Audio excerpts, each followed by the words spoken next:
Hi, I'm John Matthews, veteran law enforcement officer, winery owner, and your host for the podcast version of True Crime and Wine. And I'm pleased that you've joined us for this very unique podcast where we feature the fascinating world of serial killers, all while enjoying award-winning wine. So why serial killers and wine? Well, the answer is simple. I'm the only winemaker in the world that's captured a serial killer. Yes, this is real true crime and real wine. 40 years in law enforcement and in winemaking. And each episode, myself and Brandy Diamond, the popular podcast host of Texas Wine and True Crime, take you on a journey profiling some of the world's most interesting and intriguing serial killer cases from all around the world. Now, I've got my favorite Casaro wine today, a Trebbiano, drinking a white wine today, but we're going to talk about that a little later on. So pour yourself a glass of Killer Cabernet or Murderous Merlot and join us for the podcast version of True Crime and Wine.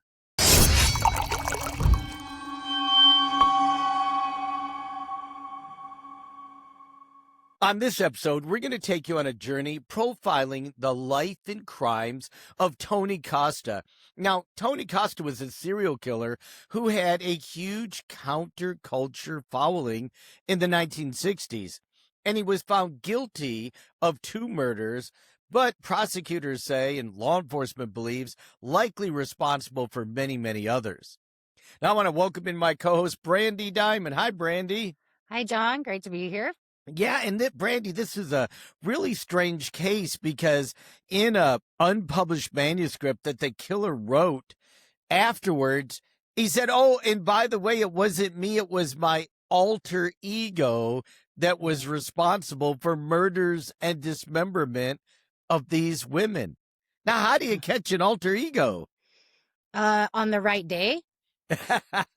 I was thinking about this, and I think anybody can say and claim alter ego, and it goes back to accountability, right? You see a lot of serial killers wanting to take claim for some of this stuff, but then it's almost like an out-of-body experience, blaming it on someone else. Yeah, and you got to remember this, 1960s counterculture, and he was heavy into the drugs. No telling what he saw when he was high and doing what he was doing. So let's get right into the case.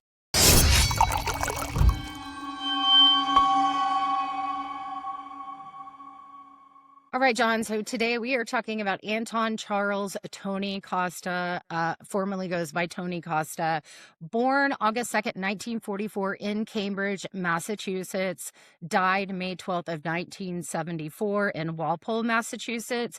So like you mentioned when we started the show, American serial killer convicted of 2 murders, but suspected in 4 to 8, plus just others between 1966 and 1969. Johnny had a nickname, Cape Cod Vampire or Cannibal, because it's rumored that he would remove the hearts and then he would bite them. He targeted young women, often dismembering and mutilating their bodies. So we've got a guy who not only is a killer, but now he is eating his victims. Yeah, and, the thing about that was the rumors were debunked. Right. He did dismember his victims. And we're going to get into this a little later, but that's another one of those, we pick unique cases. We pick cases that are fascinating. And this is one where the prosecutor tried making this a much bigger deal than it was because he wanted to run for higher political office. And by calling this guy the Cape Cod Vampire and talking about heart removal and organs being eaten, he did bring attention to himself and to the case. But you got to remember, this is Cape Cod community, 1960s. Very hippie-like with a cult countercultural following. So this was a big media event. So because of the hippie area, Cape Cod community at this time, this is drawing attention. I mean, it's drawing attention from authors like Kurt Vonnegut and Norman Mailer, and it highlights undetected predators in that counterculture scene. And like you said, the drugs, the prosecutor running for office. I mean, there's a lot of things going on with this case. And maybe it wasn't as big as like you said, giving him a cannibal name, saying he's eating body parts. So a lot of interesting pieces of this case, I would say. Well, and Vonnegut was huge at this time, That's right. right? You're talking about one of the most influential authors, writers of the generation, and he corresponded with the killer and many times came out and said, "Oh, I really don't think he did it. I think he's a fine guy, a normal guy." So whether he was trying to sell his stories, sell his books, whatever, but you can see how it was almost, for this serial killer, a perfect storm of media personalities, Hollywood personalities, and politicians that really put this guy on the map. So that is very unique, very interesting. So I can't wait to jump into that later, and tell our listeners more about how what this guy and the influence that this had at the time. But let's talk about his early life. We want to talk about where they come from and what kind of, the nature versus nurture. And so his father dies when he's an infant. His father died in World War II. He had a mother, Cecily, but she remarried. And then he reported seeing ghostly visions of his father at around age 7, entering his room at night. He grew up in Massachusetts, but he started to exhibit really early antisocial behavior. So now we have visions at a very young age, not being social with other peers at his age. So we're starting to see some of these red flags. Yeah, and there's always, some of those precipitating stressors that we look at, the red flags, the boxes that we check. And by the way, Brandy, I had a listener DM me this week and said, "Hey, I've got the True Crime Profiler's Notebook." Great. And I love when you and Brandy do the setup in the beginning, because I'm sitting there checking the boxes with you, right? I'm going, oh my gosh, I can see what happened to this guy and how they evolved. His dad's death, which he really didn't understand, he was an infant, but his mother remarried, and I think it was kind of shocking to him, kind of disturbing. One of those things as a child that really kind of shakes your world, and I think we see that. Then we hear about these visions that he's seeing. He's 7 years old. So we're not talking the visions that he reported later on in life that were probably very LSD induced. So there might have been some of those mental health issues from, that dramatic childhood very early on. But certainly we know that he was also antisocial as he grew up. So all of this is kind of starting to come into play as he moves into his teens. Yeah, I did. The first thing I did think John was 7 years old, seeing visions. And then I think maybe he had pictures of his father because he died when he was an infant. Did he even really know what his father looked like? So maybe the mother had pictures and that's how he's able to see his dad. So I find that very interesting, that he could identify that really at such a young age. Right. So he does get into his adolescence, and just like checking the other boxes, we start to see some crimes happening early on. At 16, November 1961, he actually broke into a Somerville apartment and sort of stood over a sleeping teenage girl. Exactly. Can you? How terrifying! Oh my God, is that is like my word. I'm not even joking. Every time I watch a documentary or something, and you have someone break in, just their power to get in and hover over a sleeping person is absolutely frightening. Yep. Yeah. I mean, I think that's terrifying. So, we don't know a lot about many of his younger crimes, but this starts off with a bang. At 16, breaking and entering into somebody's home and then bending over the sleeping girl. And what's scarier, Brandy, he didn't stop there. He returned just a couple days later with the intent on dragging her away. Oh my God. Okay. Was he able to do it? Did somebody No, see him? He was actually stopped. The neighbors saw him this time. So, we don't know if the girl was alerted that, wow, somebody I think came in my window, or I think somebody was in my room last night. Maybe other folks were hyper vigilant, but he was stopped by neighbors, thankfully. He was arrested, however, and convicted of burglary and assault, but he's a young offender. He's 16, first offense.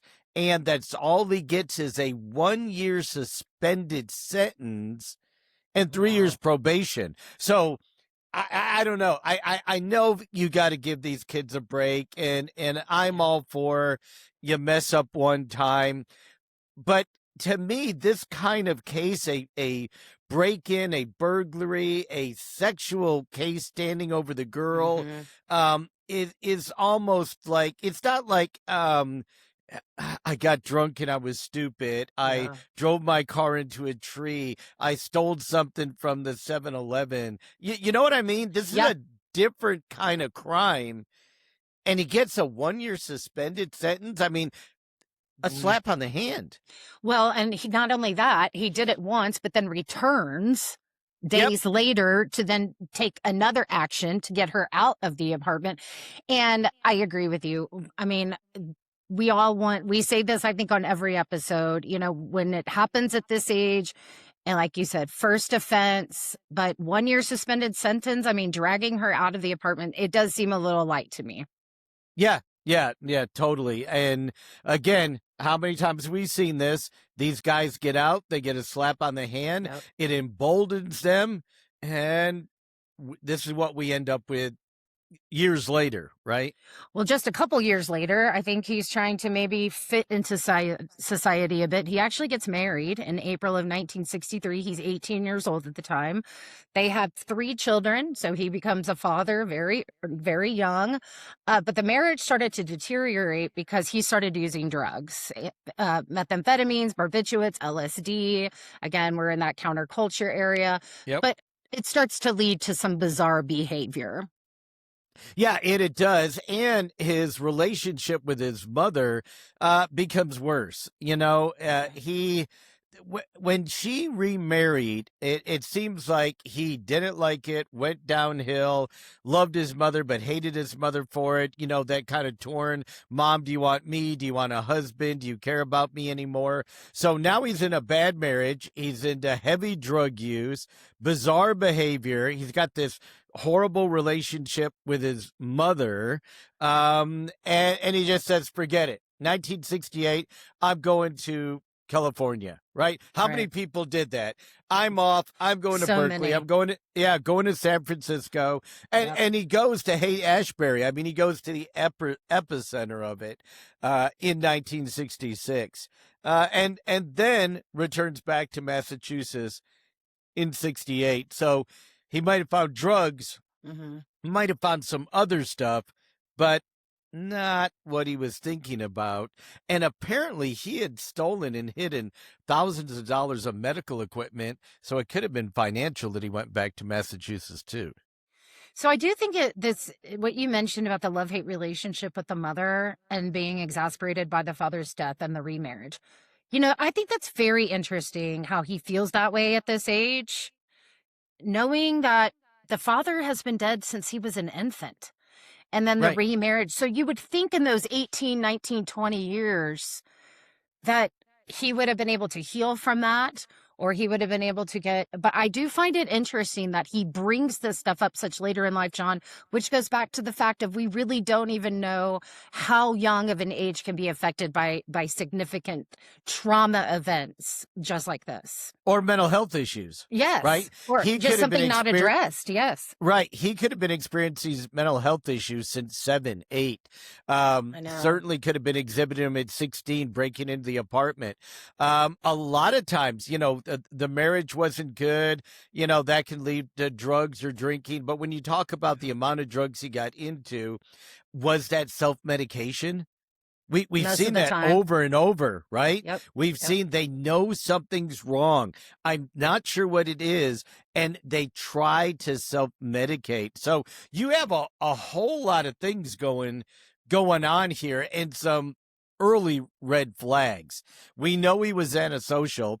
We didn't talk about it, and it's not a big deal in itself, taxidermy, but how many times, my Lord, does that come up in our cases, just like my serial killer case? Mhm. We do know that he had abused animals at some point and talked about it. We know this love-hate relationship with his mother, the crimes, the breaking and entering, the drug use, the unstable relationship. So, we're going down and checking all the boxes. Yeah. That this guy is going quickly 16, 18 years old, young 20s, going quickly down that road that we see these offenders go down as they evolve into the killers they eventually become.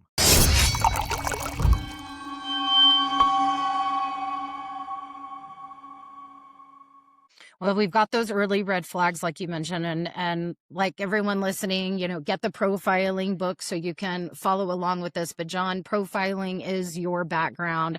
What do we know so far about this guy? What are we picking up besides some of those early red flags?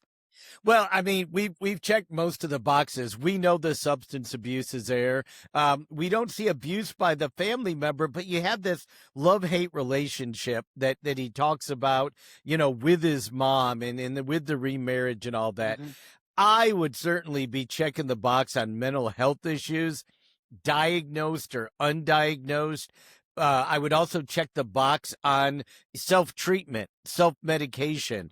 It could be simply drug use. But to me, since some of these things started at 7 years old, he started manifesting these visions. He doesn't just think or fantasize about women. He breaks into their apartment and stands over them. He returns and wants to drag them away.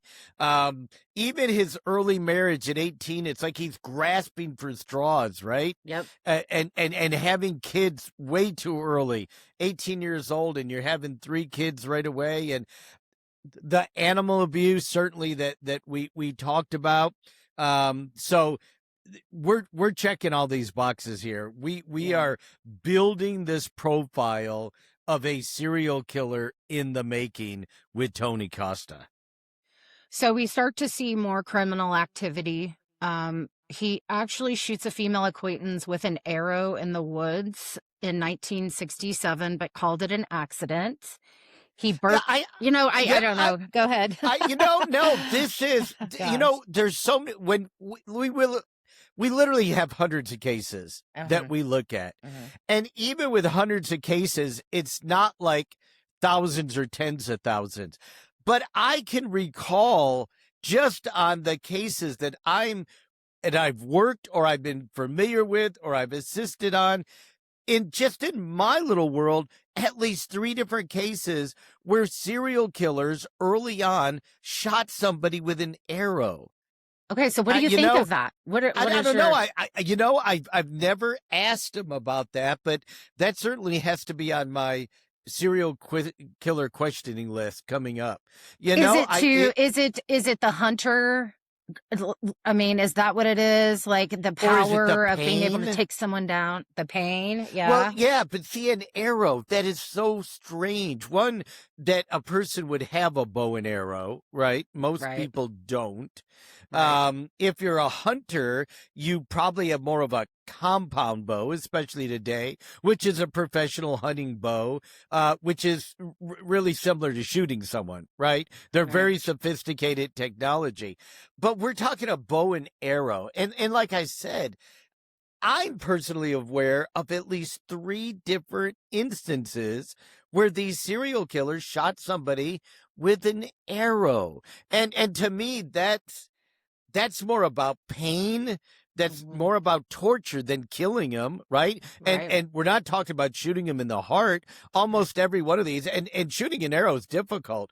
I've done that for a while, and even as a hunter, and it's very difficult. So maybe that's why they're wounding him. They're just not a good shot yet, or not a good enough practice. But anyway, you said that, and something popped in my brain, and I went, "What is this?"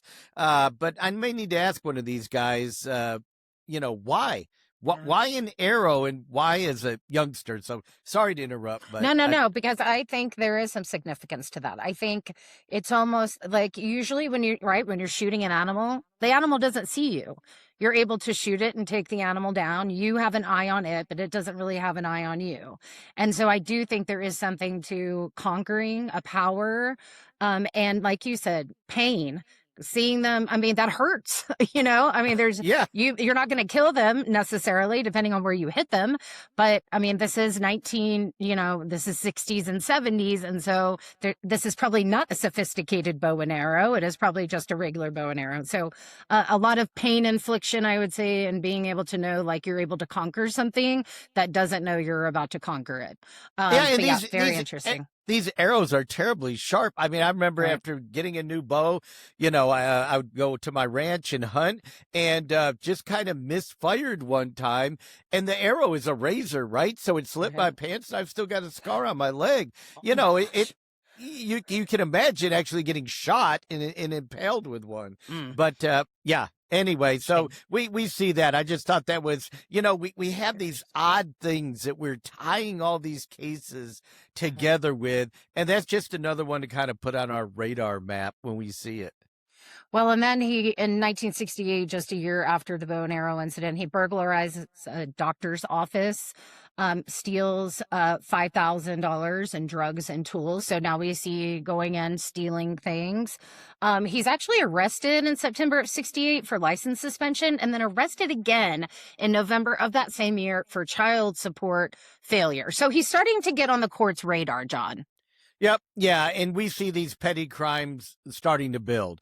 And again, we're not worried so much about the child support, the, license suspension, but certainly the burglary, the grand theft, the shooting at somebody with an arrow, all starting to build. So the crimes that he started when he was 16, continued 18, continued until he's 20, and now kind of settling in this Provincetown, Massachusetts area. So he was in Massachusetts, went to Haight-Ashbury, after the bad marriage and the drugs.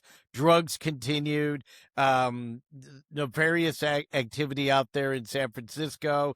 But then I'm going back to Massachusetts. That's my hometown. And that's what we see in 1968, him going from from Haight-Ashbury to Provincetown. But something really unique, at about the same time, a female that he knew vanished when he left California. They thought he had something to do with it, eventually found her later, but it won't be the first time that somebody he knows kind of vanishes, right?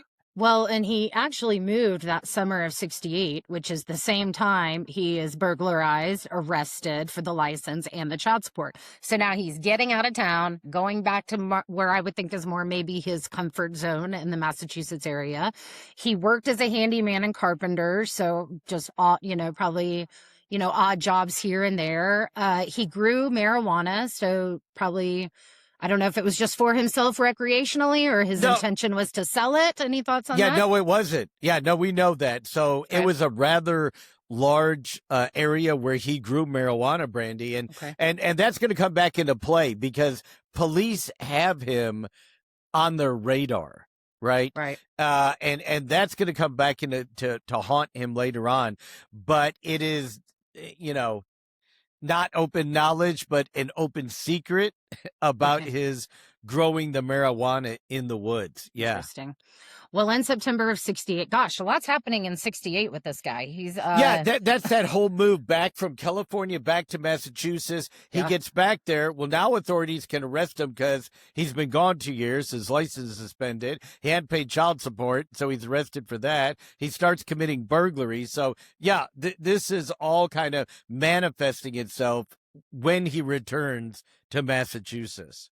So in 1968, his girlfriend, he's got a girlfriend now, Susan Perry, she disappears, John. Yep. He then becomes an informant for the police in an effort to gain access to information. This kind of reminds me of people butting themselves into the investigation. The guy who became a reporter, he was reporting his own crimes. So he becomes an informant to basically gain access to information. Exactly. And we see this as a very common characteristic with serial killers. When we're profile them, they show back up at the crime scenes. They show back up at the grave sites. They introduce themselves into the investigation, all the way up to, like you said, the serial killer that we had that reported on his own crimes. I thought that was amazing. I But know. we've had killer after killer that, goes up to the police, approaches them. What's going on? What are you doing here? I'm just a good citizen. Can I help? Oh, can I? We've had serial killers that have searched for the bodies of people they've killed. So they do try to inject themselves in the investigation. They want to know what the cops know. And of course, the cops aren't going to give out all the information, but they kind of do it as a ploy. It's a power and control thing. And he is now known to the police, a known informant, and injecting himself into these cases. And I also find it interesting. Sometimes we see them lead search parties. Yeah. Which is very interesting too, right? They know where the body is, but nobody else does. So yeah. Well, isn't that it's a game, It right? is. It's a thrill. They're not going to lead you to the body. That's right. They may even lead you astray, but they want to be out there. They want the thrill. They know you guys are searching in the totally wrong place. I put her by the river, by the oak tree, by, that type thing. Yeah. So absolutely amazing how they do interject themselves into these cases. John, we have another victim in 68, Sydney Monzon. By the way, we already said that most of the people he's targeting are young women. This is a white female, 18 years old. Now, Sydney vanishes from Provincetown, her house, dismembered and buried in the woods. So what do we know about Sydney? Well, one of the things that we know is, again, we've got these series of women kind of vanishing around this guy, right? They're with him, they're seen with him, and then all of a sudden they disappear. But with her, it's a little bit different because she was killed, she was dismembered, and Turo Woods, where the body was buried, is very close to where Tony was growing his marijuana. So we're going to see Turo Woods come up over and over again. We do geographic profiling, Brandy, and, where is their comfort zone? Obviously, what we've seen his comfort zone is back here in Massachusetts. Now we know his comfort zone is where he's growing the marijuana and Turo Woods. So this is where he can dispose of his victims. He can be with his victims. He can dismember his victims. So from a geographic profiling standpoint, it's very clear now that he has some specific comfort zones. And while we're on that, let me just kind of, continue. His victim type is this white female young. That is his victim type. Not so much blonde hair, blue-eyed, brunette, anything like that, but he's going for some of the most vulnerable victims in society are young females, and we've talked about that a lot, and that certainly is his victim type. He married young. His, wife was young. So we see this pattern of these young white females emerging in his life and vanishing sometimes also.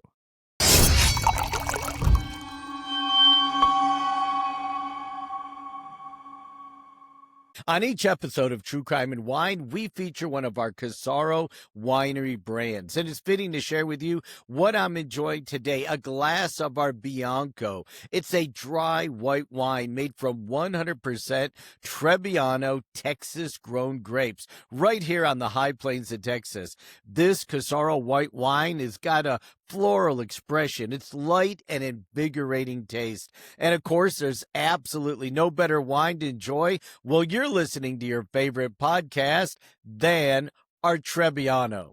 So go to CasaroWines.com and order your True Crime and Wine today, or today's brand, our Trebbiano. Salute.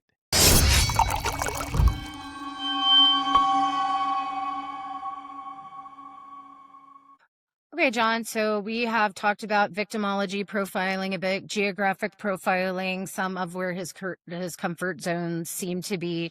But let's talk about more his personality. Yeah, he certainly had that serial killer personality. He was charming, we were told. He was debonair. People said he was intelligent and he was cunning, but he was also overconfident. And I think you see that in him injecting himself in the cases and the cat and mouse game he kind of played with the police. I'm growing marijuana. You kind of know I'm growing marijuana, but you're going to leave me alone because I'm an informant and I can help you with things and I'll give you some information, but I'm not going to give you everything. So we certainly see this narcissistic, no empathy, charming, delightful, debonair sociopath, right? That's what Yep. we've got. Sociopath coming out here. And the thing that kind of tips him in different ways, I think, is his drug use. Yeah.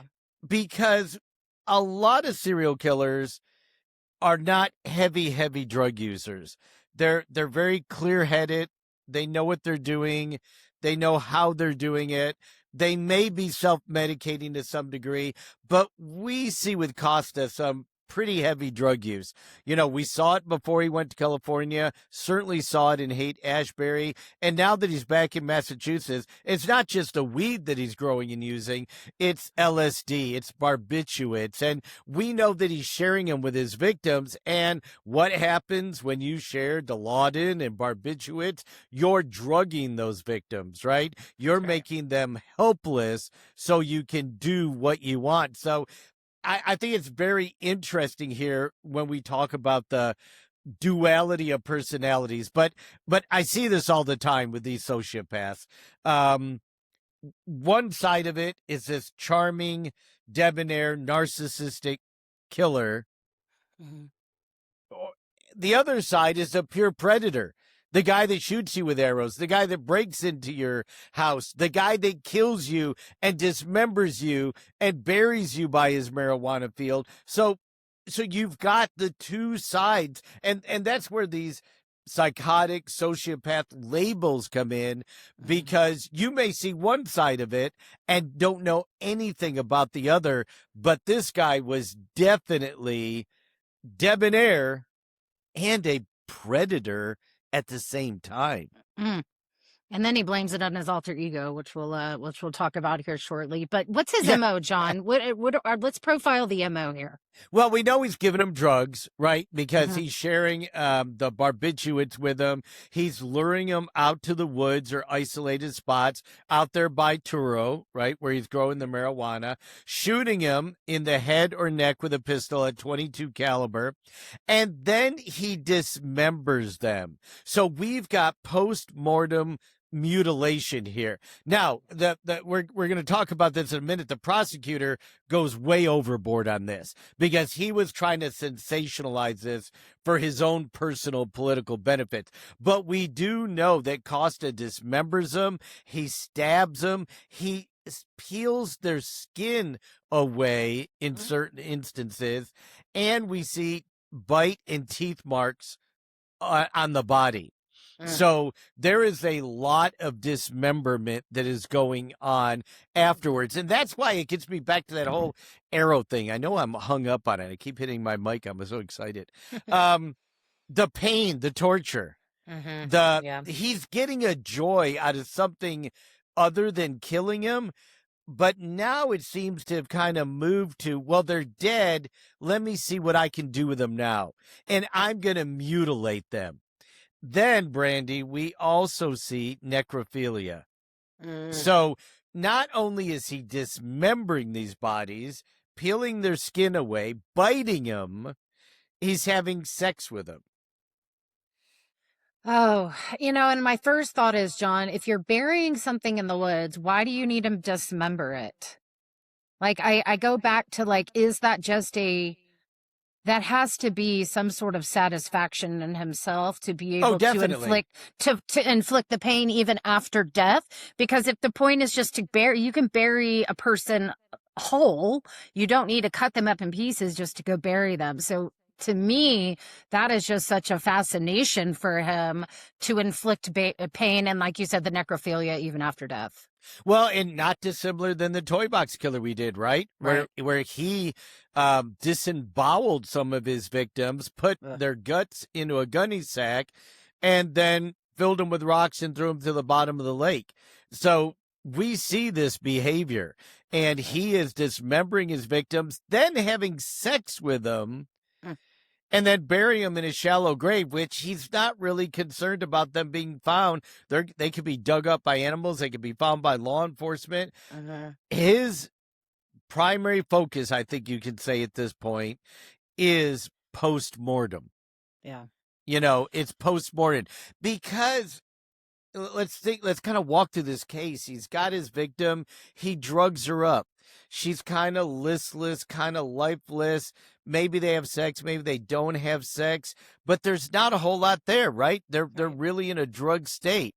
Then he kills him, and he kills him quickly, shoots him in the head, but then spends time biting him and Yeah. peeling their skin away and dismembering Mm. them and having sex with them. So obviously, this is the focus.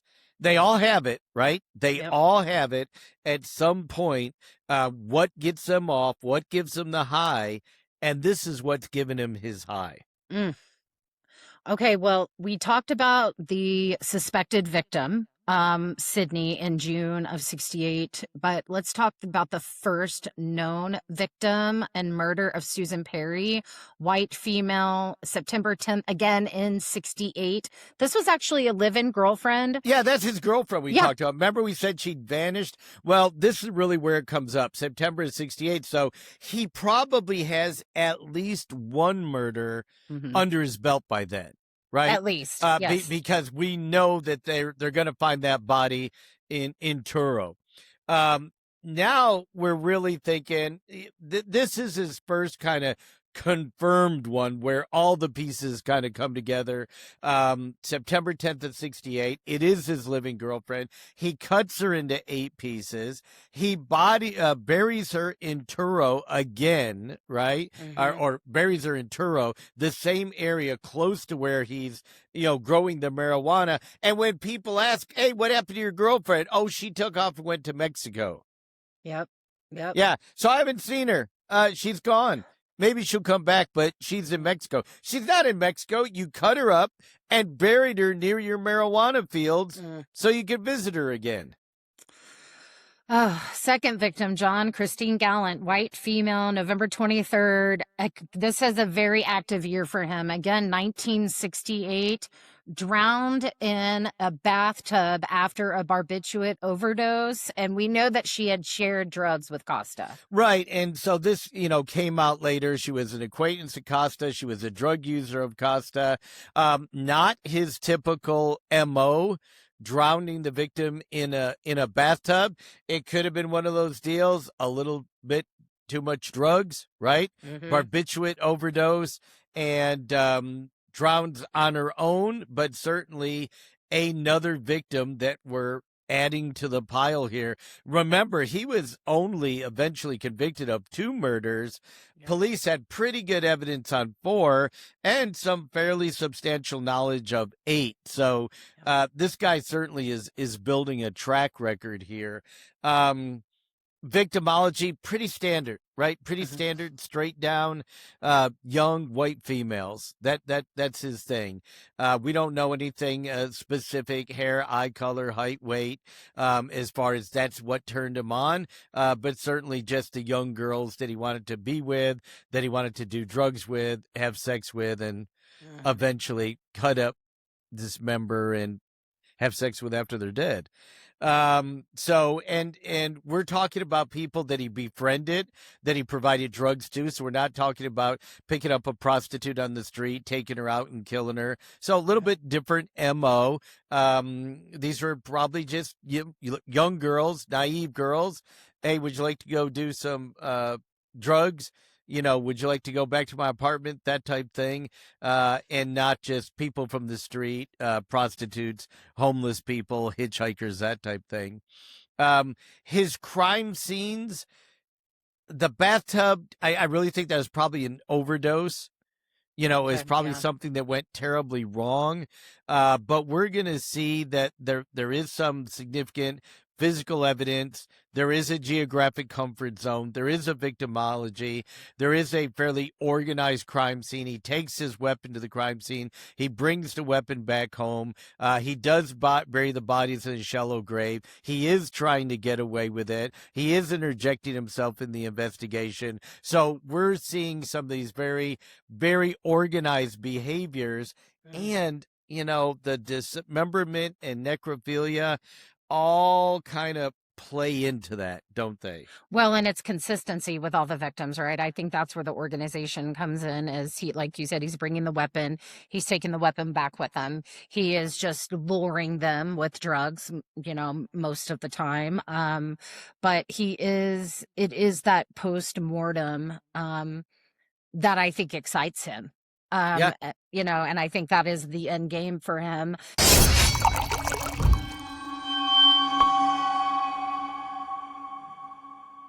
There's a third murder in 69. Patricia Walsh, white female, 23 years old, from Providence, Rhode Island. She is shot in the neck. She is cut in 2 pieces, skin peeled, again, necrophilia, and buried by his marijuana woods. Yeah, and see, that's that's why the bathtub drowning. I really think, okay, bad night, right? They did a lot of drugs together. She did too much. She drowned. Now he's just got to get rid of her, that type thing. But this is pretty consistent now. We had 2 murders in 68, 2 to 3 months apart. Now all of a sudden, less than 2 months later, so that cycle is getting closer and closer, together. He's got that need even more. He's killing him on a quicker pace now. Same MO, shooting him in the neck, cutting him up, peeling their skin. And everything that I got from the case notes is a lot of this peeling he did with his teeth. That's where the bite marks came from, Brandy. Yeah. So he is finding enjoyment in kind of peeling their skin with his teeth and then having sex with them post-mortem.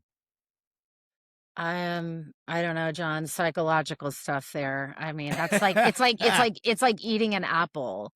Like, that's what it kind of just reminded me of. Like, you bite the skin and just kind of peel it back with your teeth, and to use your mouth. It's just very bizarre. All right, Mary Yeah, Ann. our producer about fell back in her seat on that one. But yeah, I just thought I'd share with you a little bit. No, and again, that's why, we bring in these cases.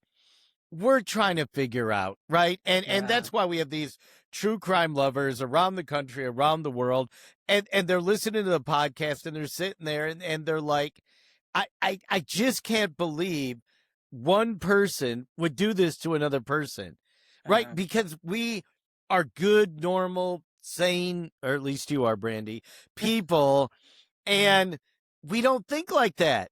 Yes. It never crosses our mind. Right? We do not think like that.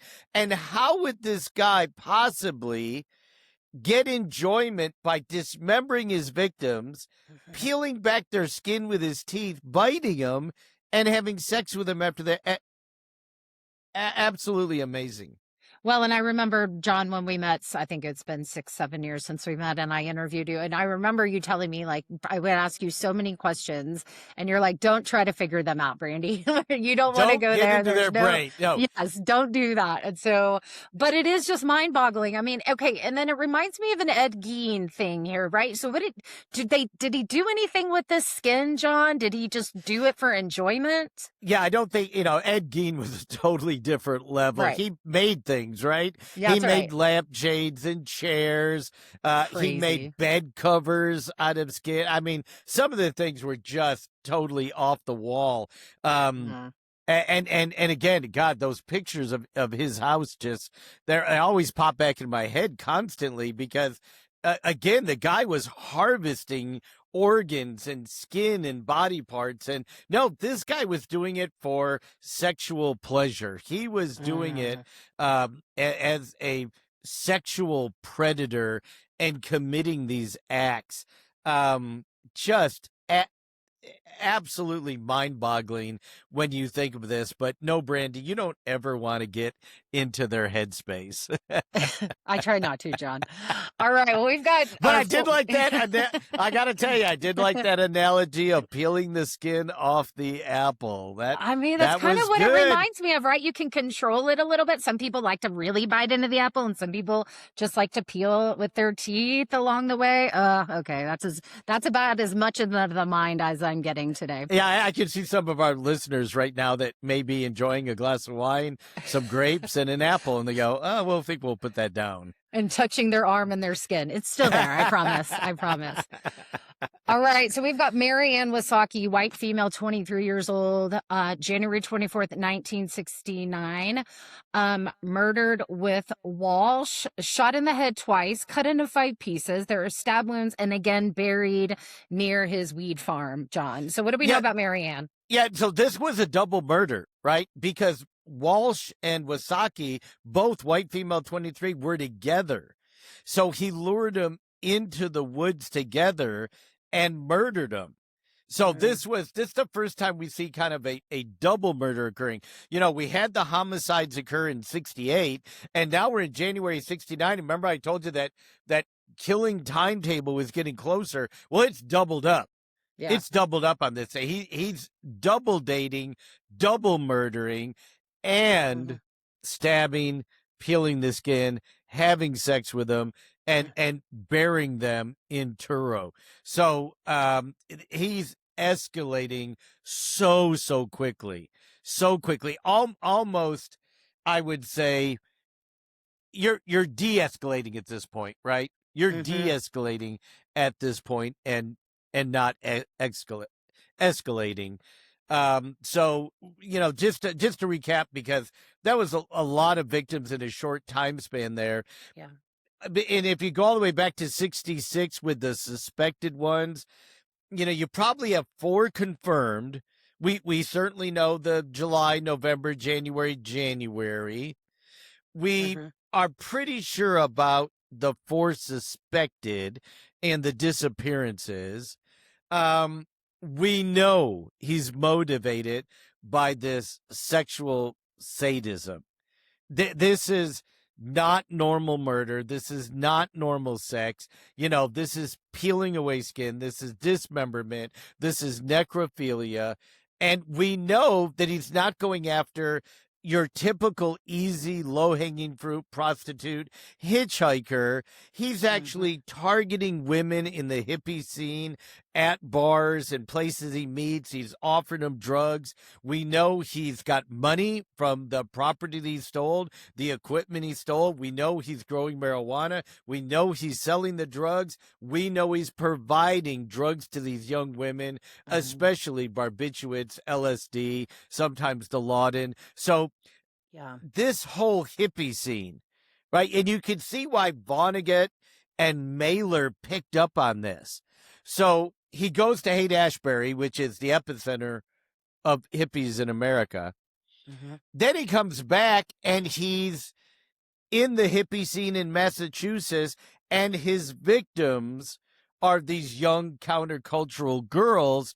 And I think that's what brings these writers and high society people and folks like that into it, because it really is, these murders are now shining a light on kind of this hippie counterculture, drug use, and what can happen. Well, it kind of goes back to Manson, right? Like, I think of that. I mean, you have the Beach Boys, you have actors, you have drug users who are interacting with people of high influence at that time, because a lot of people are using drugs and experimenting with things. But gosh, that was the whole thing around Manson, is the groups and the cults and the drugs. And what was his connection with the Beach Boys? What was his connection with writers and producers and things things like that. Yeah, exactly. It tied in together, and Hollywood was fascinated by it. The media was fascinated by it. You had all of these magazines, Vanity Fair and New York Times, and all these huge articles that were running about the counterculture and the experience and the drugs. And now we had another serial killer, right? In addition to Manson, who just absolutely blew up huge, another serial killer into the mix. And you can see why this was just a huge story. Yeah. This was a huge story in 68, 69, because it was that time period. It was that same time period, and that's what grew out there. But he got greedy. And like I said, we see this evolving until we see the devolving. And that's when we catch him, when we see that devolving. And in February of 69, they started a search party for Walsh and Wasaki. And they said, we have got to find these girls. It can be weird, a one-off. Remember, he said his girlfriend went to Mexico, right? You might have but we have a pair of young women. And they're not just young women. They're 23 years old. So they're a little older, a little more mature. And they go and authorities say, we're going to go actively search for them. Now, you got to remember, they know about the marijuana field. Okay. He's been playing both sides of the fence here. I'm an informant. I'm kind of helping. I'm injecting myself into these cases. They actually go and find where Walsh abandoned her Volkswagen, where it was in the woods. And upon finding the Volkswagen, because remember, Walsh and Wasaki were together with Costa. Upon finding the Volkswagen, they discover Susan Perry. Remember Susan Perry from September? Yeah. So the live-in girlfriend, right? The one he they said he went kind to of Mexico? stumbled on it. Yeah. Oh, wow. They kind of stumbled on it. So they're out searching for the two young ladies and stumble upon Susan Perry and this horrific scene. Because remember, she had been cut into 8 pieces. But he buried her in a shallow grave. Remember how we kind of said he didn't have disregard for that? He got his jollies off of the necrophilia and the all the other horrible stuff. So he really didn't care, and he put her in a shallow grave. Well, that's one of the problems. When authorities start looking, or a family goes out on a picnic, or whatever happens, whether it's the Green River Killer or the Eileen Warhouse down in Florida, where the family found the body, when you bury them in a shallow grave or barely cover them, they're going to be exposed at some point. That's right. So they're looking for the two girls. They find Susan Perry. So now they're like, uh-oh, something's going on here. So they keep looking for the girls, thinking we're going to find them. And they find parts of Wasaki. They find parts of Wasaki. Parts of her that had been scattered. Remember, he cut her up into like 5 parts or something? Then they find Walsh. Then they find the rest of Wasaki. So investigate. So now they've got parts of Perry and Perry's body. They've got parts of Wasaki, and then they find her whole body. They find Walsh, and they figure all this is connected. They're all in the same geographic region. All of the women have been mutilated with a knife. All of them apparently were shot. And they're like, oh my God, we're on something really big here. Then beneath the girls, they find parts of Sidney Monzon. Oh my God! Remember the victim from earlier in 68. So he's actually at this point almost stacking the bodies on each other.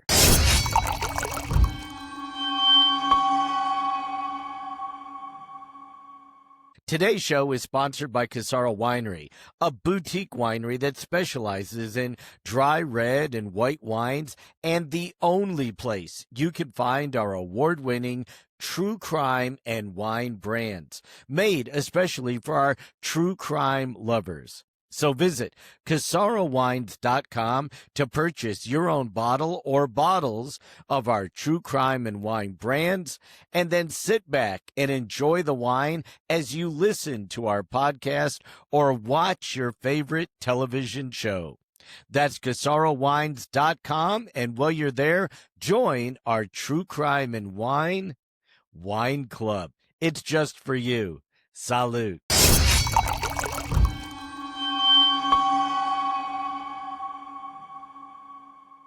Okay, so definitely a comfort zone. I mean, how many times have we seen this? Like bodies popping up in the same geographic area, buried and within, 15, 20 feet of each other. And like you said, underneath, she's found underneath some of the body parts of the two victims. So Yeah. we've got the geographic stuff. And so what are they doing about, so you said they knew about the marijuana, right? He was an informant. So what do we know about the marijuana? What do we know about the woods? Are they starting to clear this out and look for more bodies? Yeah, I mean, so now we're up to 1, 2, 3, 4, right? Yep. That we've got here in the Turo Woods, right near his marijuana farm, and the bodies all had signs of necrophilia, so they know they're dealing with somebody sick. Because they knew where Costa was growing the marijuana, and it was so close to where the bodies were found, they said, he's our number one suspect. Okay. We think this guy has something to do with it. We know that women around him have disappeared before, right? My girlfriend went to Mexico. Yep. Back in, I think it was even 66. No, in early 68 when he moved to California, he was suspected, a girl that he knew was gone and had vanished. So authorities know, wait a minute, we got 4 bodies now. They're close to where this guy is growing marijuana. We know this guy hangs around these types of women, and we know some of his girlfriends have disappeared. So they start tying it together and discover he knew all 4 of the women. And that fingerprints were found on a torn cover of the Volkswagen's owner's manual, which was in the woods. Wow. Now we've got him tied, not just with close proximity to the marijuana where he's growing, but actual knowledge of him, the victims, and physical evidence of him and the victims. So once they launched that search party, it did take a little over a month, to put it together. But when those bodies started showing up, Brandy, and then when they started showing up on top of each other, it wasn't a far stretch to figure out who was behind it. Well, thankfully he is arrested shortly after that, John, on June 12th of 1969. So what do we know about his arrest? It still took a couple months. It sure did. Took, What were they trying to do? Were they picking the fingerprint, identifying the fingerprint during that time? Yeah, I mean, they're doing all the physical evidence, all the forensic evidence. They're trying to get their case together, right? To say, we don't want this guy to slip through the holes. We think we've got a serial killer on our hands. We've got at least 4 victims. What physical evidence do we have? Again, we're talking 1969. We're not talking DNA. Today, how quickly would this case have moved? If we had found 3 bodies, 4 bodies, and had a prime suspect today and could get a warrant and collect DNA evidence, it would have moved really quickly. But we're talking 1969. Things are taking a little bit longer, but still, he's arrested. He's charged with at least 3 of the deaths that they can pin to him. And in 70, about not quite a year later, he is convicted of Wasaki's murder and Welch's murder and sentenced to life in prison. So even though they couldn't convict him on all 4 or didn't or chose not to, they were able to get those 2 convictions. And that's where the numbers kind of vary, right? 2 convictions, 4 that we're really sure of, 4 that we suspect, we think 8 is probably a good number there, but this guy's in prison, and he's in prison for the rest of his life. He's not out there killing women anymore. Well, like you said earlier, this gained a lot of attention. Basically Edmund Dennis in the media talked about how Walsh and Misaki, where the hearts of each girl had been removed from the bodies and were not in the graves. Each body was cut into as many parts as there are joints. So this gained attention. You have them coming out and saying that body parts aren't found, and then saying there's cannibalism. So you mentioned this earlier. So what kind of other attention did this case grab? Well, it's already got this, attention from the counterculture, right? And the writers, the Hollywood kind of types. And now this DA who has his aim on much higher political office. He wants to run for governor. He eventually does run for governor. He's eventually elected governor. So he really blows this out of proportion. He plays to the media. He calls him a vampire. He calls him a cannibal. Yes, we know there was dismemberment. Yes, we know he was peeling the skin back. Yes, we know there were bite marks on the body and stuff. And yes, we know there's necrophilia, but do we technically know he was a cannibal? You might surmise it. Maybe he was. A high percentage of these guys are. But you can see how this district attorney was shine the spotlight on me, shine the spotlight on my case. Again, you mentioned Manson earlier. This is taking place same time, really. You've got the LA DA doing the same thing with that high profile case. So I just thought it was really interesting. If there was not enough grief that these families had to go through for losing their loved ones, their daughters, writers are playing it up, Hollywood types are playing up, and the dang DA is playing it up, even though he really didn't need to. This was a horrific crime, right? This was a horrific series of crimes, and he wanted to get as much mileage politically out of it as he could, and that was unfortunate. So we mentioned Kurt Vonnegut, an author, and so Kurt Vonnegut was actually in correspondence with Costa. Is that right? Yeah, he actually corresponded, and his daughter, Vonnegut's daughter Edith, actually met Costa. That's where that link first came in. And Vonnegut compared him to Jack the Ripper in a 1969 article of Life magazine. And he included a whole series of essays with that. And Vonnegut, even after the conviction, maintained a correspondence with him and said that the messages of his letters to me was that of a person as intent on being virtuous as he could not possibly have hurt a fly. And I believe it. Okay. So that was the alter ego blame, and then the blame of who he is actually a good person. Oh, yeah, the real guy's a good person. It was his alter ego. It was this bad side of him, this devil that took over. I've got to know him through letters. Well, you're lucky he didn't kill and eat your daughter. Yeah. Right? Crazy. You're lucky you didn't take Edith out and drug her up and take her to a field and kill her and dismember her and pull back her skin and have sex with her. But, this guy is selling magazines. Life magazine's a pretty big magazine. And he is one of the most famous writers of the time. And it just shows how this was just a wild, weird, crazy period in American history, right? And now we've got serial killers thrown into it. So, he goes to trial, right? We mentioned that he is convicted of these crimes, but they found a few things. So, satanic worship. They found like cult books in his cell. The DA claimed that heart removal, cannibalism. So these are just things that were brought up at the trial. The evidence was the fingerprints on the manual. And then buried the 22 pistol. I didn't know he buried the pistol. Yeah, near the graves, and they found it eventually. Wow. So now they've got the bodies, they've got the pistol, they've got the fingerprints. So the Again, this is one of those things where the case was never in doubt. Yeah. This guy had injected himself in here. The police were familiar with him.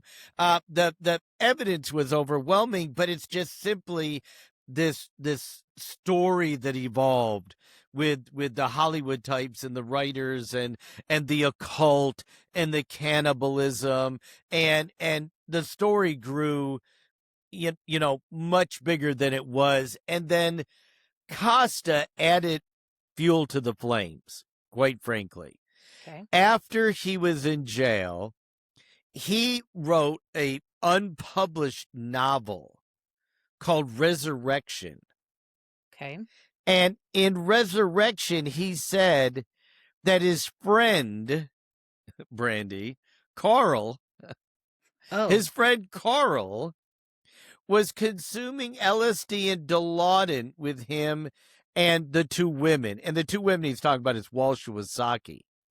Okay. And he said Carl was responsible for killing and dismembering the girls and then bury him.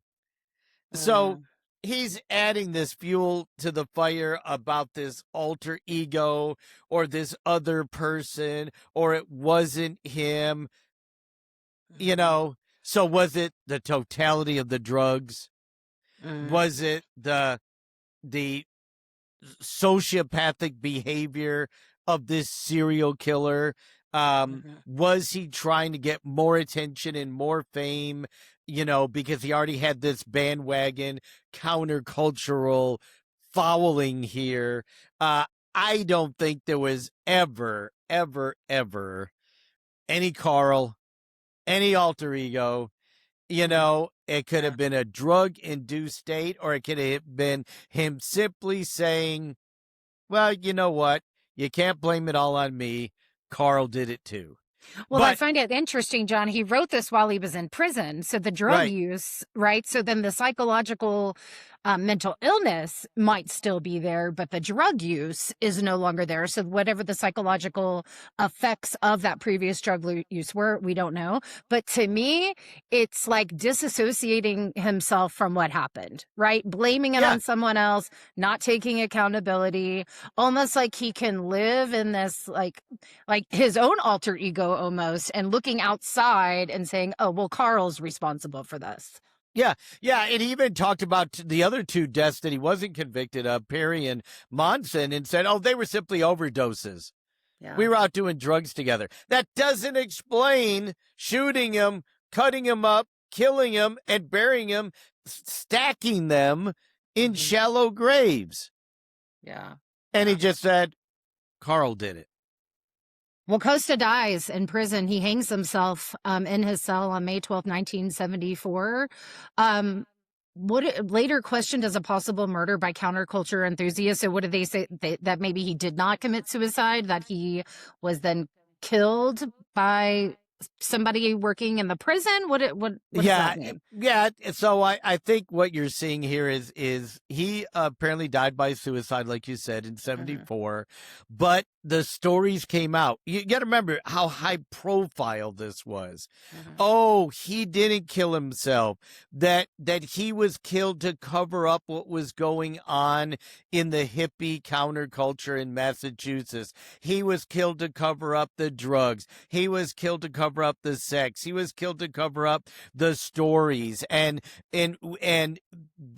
he was going to tell everybody what had been going on in Haight-Ashbury in 66 to 68, what had been going on in Massachusetts in 68 and 69. He was going to reveal not just about the marijuana fields, but about the LSD and the barbiturates and what was going on in the hippie bars and the joints and things like that. So, we've got a lot of conspiracy theorists today, and certainly back in the 60s and 70s, they had it too. This was a big story. It was in the news. When he killed himself, it was, oh my gosh, not that he had psychological problems, which he had, not that he had some type of mental illness that he might have had, not that he was actually a sociopathic serial killer, that he was, but that he was going to reveal things in upcoming books and publications that the counterculture didn't want people to know about, and it was made to look like a suicide. But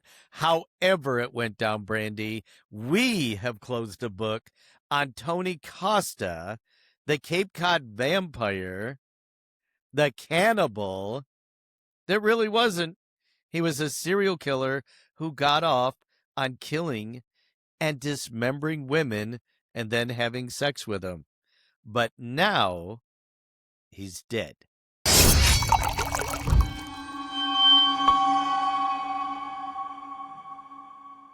As we put a cork in this edition of the True Crime and Wine podcast, I want to remind our listeners, follow us on our socials at JJ True Crime and Wine, or shoot us an email, truecrime@casarowines.com. That's also where you order your wine, casarowines.com, CASSARO wines, plural.com.